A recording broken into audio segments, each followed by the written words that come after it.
बिस्मिल्लाहिर्रहमानिर्रहिम আসসালামু আলাইকুম welcome back to my channel. আজ আমি রান্না করব বাইলে মাছ। তো তার জন্য এখানে বাইলে মাছ কেটে ধুয়ে নিলাম, আর এখানে পেঁয়াজ রসুন জিরা শুকনা মরিচ একটু বেটে নিলাম। এবার একটু লবণ হলুদ মেখে বাইলে মাছটাকে একটু হালকা করে ভেজে নিব। এখানে দিয়ে দিলাম লবণ আর হলুদ দিয়ে মাছটাকে খুব সুন্দর করে একটু মেখে নিলাম। এবারে ফ্রাই প্যানে একটু তেল দিয়ে তেলটাকে গরম করে নিয়ে ওর ভিতরে একটু লবণ দিয়ে দিব যাতে মাছটাকে উঠাইতে সহজ হয়। এবার মাছটাকে একটু ভেজে নিলাম হালকা করে। মাছটাকে ভেজে নিয়ে তুলে রেখে দিব। এবার ওই মাছ ভাজি তেলের ভিতরে আর একটু তেল দিয়ে বাটা মশলা দিয়ে একটু কষিয়ে নিব।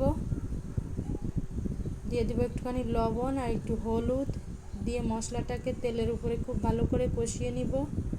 তারপর দিয়ে দেবো অল্প একটু পানি দিয়ে মশলাটাকে আবার খুব ভালো করে কষিয়ে নিব। আর এর ভিতর দিয়ে দিব একটু পাকা টমেটো দিয়ে মশলাটাকে আবার একটু নাড়াচাড়া করে দিব। মশলাটাকে কষিয়ে নিয়েছি, এখন আবার একটু ঝোলের জন্য পানি দিয়ে দিব। দিয়ে এবার বাইলে মাছটাকে ঝোলের ভিতরে দিয়ে একটু ফুটিয়ে নিব। এবার দিয়ে দেবো একটু ধনিয়া পাতা দিয়ে আর একটু ফুটিয়ে নিয়ে মাছটাকে হালকা ঝোল রেখে নামিয়ে নিব। তো আমার মাছটা রান্না শেষ। সবাই ভালো থাকবেন। আল্লাহ হাফেজ।